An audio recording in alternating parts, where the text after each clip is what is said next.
n'est pas encore là, mais on a déjà une grosse partie qui va nous permettre de la remettre en forme, de faire de la cosméto, de faire de la mécanique, de l'optimisation, la préparation pour en faire une petite voiture sympathique pour la glisse, destinée à la glisse. Je vais te balancer le programme un petit peu plus détaillé pour que tu comprennes ce qui nous attend dessus. Tu as pu apercevoir quelques petites choses qui vont être communs aussi avec le 46 Turbo.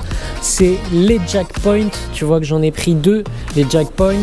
Je t'expliquerai ça, il y aura une vidéo dédiée, mais ça permet de faire un levage de la voiture, des points de levage dédiés et de perdre moins de temps quand tu viens lever ta voiture. Je t'en dis pas plus, je te laisse sur la suite de la vidéo, tu auras pas mal d'infos. Allez, à tout de suite.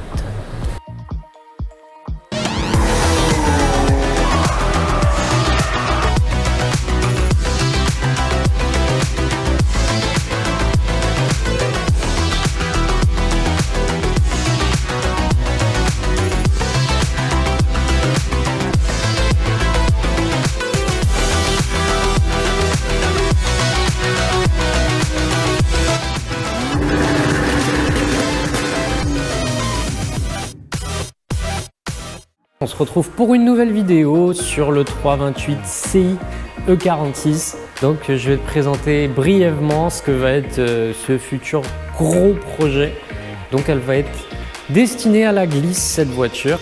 Je vais t'expliquer un petit peu tout ce qu'on va faire dessus en quelques mots. En gros, déjà on va faire de la fiabilisation moteur parce que le bloc n'a pas tourné depuis un petit moment quand même et il a besoin qu'on s'occupe un petit peu de lui. Donc on va faire une vidange de tous les fluides, tout ce qui est système de refroidissement, donc pompe à eau, calorsta, vase d'expansion, durite haute et basse de refroidissement, le classique, tout ce qui va être kit courroie, donc galet tendeur, courroie, le visco lui a l'air de fonctionner correctement, donc ça c'est plutôt cool. On va faire les bougies. Les bobines, écoute, on changera si ça claque, on va pas changer en préventif les bobines. J'en prendrai peut-être une en rab au cas où, tu vois. On va lui faire une bonne vidange avec une huile typée un petit peu race, genre 300V, avec une visco un petit peu plus importante que celle d'origine parce qu'elle a de la borne. Pareil, je te raconterai un petit peu son historique un peu suspicieux. Le joint de cache culbut, c'est un peu la maladie là-dessus, tu dois connaître si tu connais un peu les E46. Les manchons d'admission, pareil, qui sont éventrés de partout, fissurés de partout, pareil, une maladie classique sur E46. On va monter des petites pièces un peu particulières là-dessus, tu verras, ce sera une vidéo dédiée également. La condamnation de la DISA, ouais, parce que pour le peu de couple que ça apporte sur les M52 TU, j'ai pas envie de péter un moteur pour une DISA. Alors, il faut savoir que sur les M52 TU, c'est pas les mêmes DISA que sur les M54. Et que, autant pour les M54, tu trouves des kits renforcés avec des clapets en alu et compagnie, autant pour M52 TU, tu n'as absolument rien. Donc elle sera probablement condamnée pour des raisons de fiabilité et pas envie de prendre du risque inutilement. On va souder le pont, j'en ai un sous le coude, donc pas d'investissement à faire, hormis de faire de la soudure, une petite vidange et ça repartira. On va refaire une remise en état également côté châssis, il y a du taf. Pour une voiture destinée à la glisse, il n'y a pas besoin que ça freine très fort, mais c'est bien de pouvoir s'arrêter quand même. Et là, en l'occurrence, c'est un peu limité. On va changer donc les 4 disques et les plaquettes qui sont complètement hors d'usage. Voilà. Purge de tous les fluides, donc liquide de frein également au passage. Et de la cosmétique un petit peu. Donc ouais. C'est une drifteuse, ça va être une drifteuse, je m'attends pas à la garder nickel, elle va se prendre des coups, ça c'est clair, mais elle aura le droit de se prendre des coups en drift. Avant d'en faire, je veux quand même refaire un minimum de cosméto, juste histoire qu'elle présente bien, tout simplement. Il y a les vitres d'optique, tu vois, ternies, on va changer, on va lui claquer un pare-choc M3 juste pour la gueule. Tant pis s'il se fait un petit peu ramasser après, mais voilà. Je veux juste qu'elle présente bien. J'ai des rétro M3 sous le coude qu'on va monter également, tu vois. Un petit peu de cosmétique. Ouais, les calandres, ce genre de petites choses. Histoire de lui donner un petit peu plus de gueule quand même. Des combinés, bah ouais, pour le drift c'est quand même mieux. Des barres anti-rapprochement, un vidage intégral et on va faire un allègement de cochon.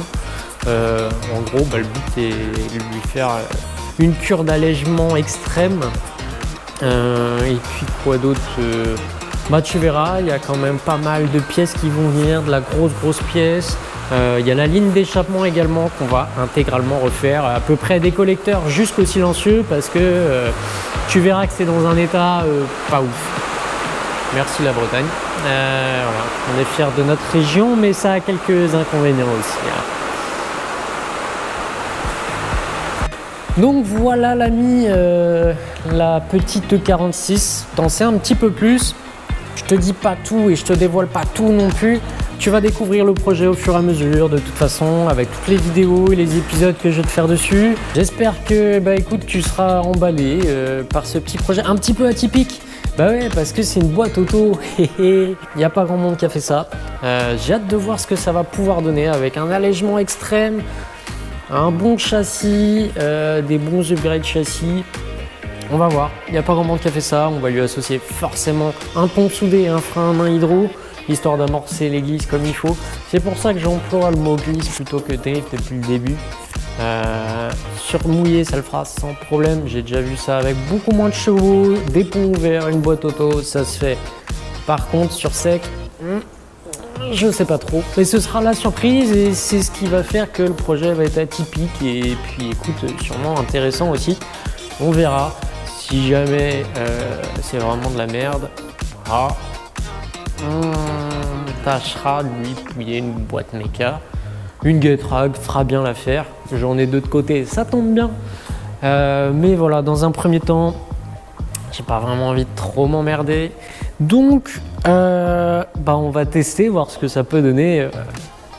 Une voiture de glisse avec une boîte auto. Ça peut être marrant. Ça peut être marrant. Et voilà, hein, l'avenir nous le dira et on verra où est-ce que ce projet nous amène. On aura sûrement des surprises, hein, comme tout projet, j'ai envie de te dire. On lâche rien pour le 46 turbo, t'inquiète pas là-dessus, ça va avancer aussi. J'attends encore le live de décembre. J'ai prévu ça le 27. Ce sera le top départ pour ce projet E46 328. Je suis à l'écoute de toute suggestion de ta part parce que bah, pour le coup, il n'y a pas de règles, on n'a rien de vraiment fixé. C'est open bar sur sa future configuration. J'ai déjà pas mal de choses en tête. Je t'ai évoqué quelques points déjà. J'ai pas trop envie non plus d'investir des milliers d'euros dedans. Voilà, on va essayer de faire ça à budget quand même raisonnable. C'est pas le but d'éclater la tirelire, j'ai encore un 328 turbo à terminer à côté, donc voilà. Mais en tout cas, ce que je te promets, c'est d'en faire un petit truc bien sympathique. Et puis, je pense que madame, elle va pouvoir aussi s'éclater un petit peu à son volant, et ça va être bien chouette. On va pouvoir vous faire des vidéos bien rigolotes, je pense. En plus de ça, ça va me permettre de me changer un petit peu les idées parce que je t'avoue que le 46 turbo, c'est trop cool, mais je perds un petit peu motivation et j'ai envie de faire des choses un peu plus simples, un peu plus satisfaisantes, tu vois, des choses où tu passes 2 minutes, ça marche, c'est cool, c'est simple et tu as de la satisfaction derrière tout de suite. Ce qui manque un petit peu sur le 328 turbo, malgré que comme je t'ai dit, la prépa race de celle-ci va venir aussi. Je pense que ça va être même un petit peu en parallèle. Il y a des choses qui vont se croiser parce qu'on a des pièces similaires qu'on va monter sur l'une et sur l'autre que j'ai commandé en double, tu verras ça. Les goujons compétition que j'ai monté sur le 46 turbo, bah c'est pareil, celle-ci va sûrement aussi y passer. Pour l'instant, c'est clairement pas ma priorité. Mais à l'usage, surtout sur une drifteuse où on va venir changer au moins l'arrière, je sais pas combien de fois dans la journée, même sur mouillé, hein, je pense qu'on va bouffer du pneu quand même. Je pense qu'elle va passer en goujon. Tu connais les couchons toi? Bref, en goujon. Ce sera quand même plus pratique pour la dépose et repose des roues, au même titre que notre Pistard. Niveau suspension, je pense qu'on va faire un peu de recyclage, on verra bien ce que ça dit. J'ai un kit de combiné, j'en ai même plusieurs de côté, un peu éparpillés. J'ai peut-être des coupelles à reprendre. J'ai des B8 à l'arrière, des tout neufs que j'ai pris éventuellement pour le 46 turbo si jamais j'étais pas satisfait des max speeding, faut dire les choses. Donc voilà, on verra. On va essayer de faire un peu de récup, pas non plus du travail de cochon. Je veux pas en faire une grosse merguez comme je t'ai dit. Donc on va essayer de faire ça convenablement et de façon la plus propre possible quand même. T'en sais déjà pas mal, n'hésite pas à poser des questions et puis bah écoute, je te laisse être présent. N'oublie pas d'être là pour le live du 27 où ce sera l'occasion de poser tes questions si t'en as sur ce projet là, sur la 328 turbo, sur la 325i également, qu'on n'oublie pas. La 325i, il n'y a pas de gros projets à venir dessus. Écoute, elle marche, elle a la santé, elle me satisfait à 2000%. Donc j'ai rien à dire dessus. On verra. Il y a un jour où il faudra sûrement faire les coussinets. Ça me trotte depuis un moment et j'y ai songé à multiples reprises de faire les coussinets dessus. Mais comment te dire, c'est quand même une grosse opération, pas anodine. J'ai pas trouvé la motivation ni le temps de les faire et il se pose la question aussi de pourquoi pas swapper en B30 en 272 chevaux et de swapper toutes les upgrades que j'ai fait dessus pour en sortir 300 chevaux. Ça, ce sera un joli petit projet bien cool qui viendra peut-être un jour. J'ai encore des pièces à monter dessus que j'ai jamais montées, à savoir une grosse barre anti-roulis à l'arrière. Voilà, il y aura sûrement du cylindre block à faire, voilà, de l'entretien et il y a eu tellement d'upgrades dessus que bah voilà, maintenant l'avantage c'est que c'est que du kiff. Elle m'a posé zéro problème cette voiture, c'est vraiment du bonheur. Autre chose, je t'en reparlerai pendant le live, on parlera tracteuse. Bah ouais, parce que on va devoir se séparer du touring à un moment donné. Je me donne grosso modo jusqu'à cet été pour racheter une autre voiture, pour remplacer le touring, pour pouvoir tracter en fait. Parce que pour se rendre sur piste avec le 328 turbo et celle-ci, il va falloir une tracteuse et le 320i Touring qui fait 150 chevaux à bout de souffle. C'est un super moteur, c'est super fiable, c'est un N46 B20A avec tous les problèmes corrigés qui étaient connus sur les E46, à savoir les joints de queue de soupape et compagnie. Donc c'est vraiment un super bloc, mais bon.